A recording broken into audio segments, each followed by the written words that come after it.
కళ్ల ముందే వందల అంతస్తుల భవంతులు కుప్పకూలిపోయాయి. ఏం జరిగిందో తెలిసేలోపే వేల ప్రాణాలు గాల్లో కలిసిపోయాయి.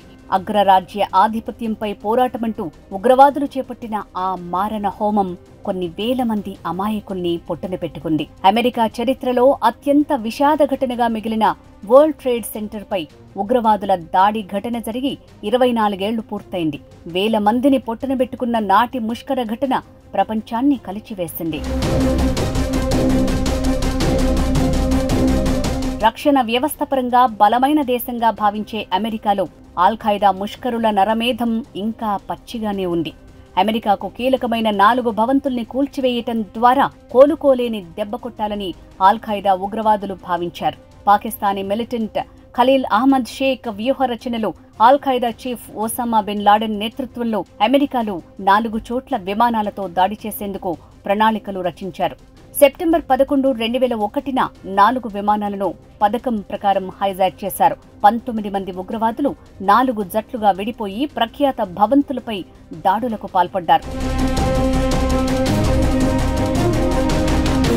మ్యాన్ హాటన్లో ట్విన్ టవర్స్ గా పిలుచుకునే ప్రపంచ వాణిజ్య సంస్థ భవంతులను నిమిషాల వ్యవధిలో కూల్చేశారు. ఈ ప్రదేశంలోనే విమానంలోని ఉగ్రవాదులు ప్రయాణికులు కూలిన భవనాల కింద చిక్కుకుని మృతి చెందారు.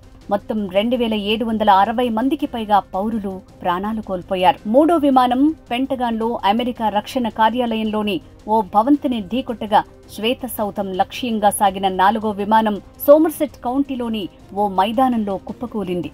గంటల వ్యవధిలోనే జరిగిన ఈ మారణ హోమంలో మొత్తం దాదాపు 3000 మంది ప్రాణాలు కోల్పోయారు.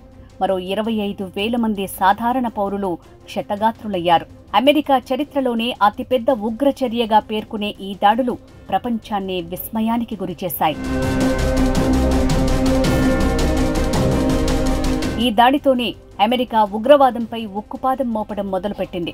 2001 అక్టోబర్ 7న అమెరికా నాటో దళాల సహాయంతో ఉగ్రవాదులు తలదాచుకున్న ఆఫ్ఘాన్ సరిహద్దులపై ప్రతీకార దాడులు మొదలుపెట్టింది. తాలిబన్లను గద్దెదించిన అమెరికా ప్రజాస్వామ్య పాలనకు నాంది పలికి హమీద్ కర్జాయిని దేశ అధ్యక్షుడిగా నియమించింది. దేశ పాలన, రక్షణను తన చేతుల్లోకి తీసుకుంది. 20 ఏళ్ల పాటు ఉగ్రవాదుల ఏరివేతకు సైనిక కార్యకలాపాలను కొనసాగిస్తూనే పునర్నిర్మాణ బాధ్యతలు చేపట్టింది. ఈ దాడులకు సూత్రధారి ఆల్-ఖైదా వ్యవస్థాపకుడు ఒసామా బిన్ లాడెన్ను పాక్లో అబోటాబాద్లో ఉన్నట్లు గుర్తించిన అమెరికా 2011లో ప్రత్యేక ఆపరేషన్ చేపట్టి అంతం చేసింది. అమెరికాలో ఉగ్రదాడి అనంతరం ఆఫ్ఘనిస్తాన్లో సైన్యాన్ని మోహరించిన అగ్రరాజ్యం అనేక మంది ఉగ్రవాదుల్ని మట్టుబెట్టింది.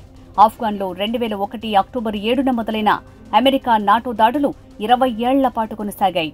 ఈ దాడుల తర్వాత అమెరికాలో మరింత కఠిన చట్టాలు అమల్లోకి వచ్చాయి. Department of homeland security, transportation security administration ఏర్పడ్డాయి. కూలిపోయిన ట్విన్ టవర్స్ ఉన్న గ్రౌండ్ జీరోని శుభ్రం చేయటానికి 8 నెలలకు పైగా పట్టింది. ఇప్పుడు ఆ స్థలంలో ఒక స్మారక చిహ్నం, మ్యూజియం ఉన్నాయి. కూలిన భవనాలను మళ్లీ కట్టొచ్చు కానీ కూలిపోయిన ప్రాణాలు మాత్రం ఎప్పటికీ తిరిగిరావు. అల్లకల్లోలమైన ఆ ఉదయం వేల కుటుంబాల జీవితాలను శాశ్వతంగా మార్చేసింది. కొన్ని వేల కుటుంబాలు బూడిదలు, ఆ పొగలు, ఆ రక్తంలో కలిసిపోయాయి. భవనాలు మళ్లీ పైకి లేచినా అక్కడి చేదు జ్ఞాపకాలు మాత్రం ప్రతి గుండెలో గాయాల్లా మిగిలిపోయాయి.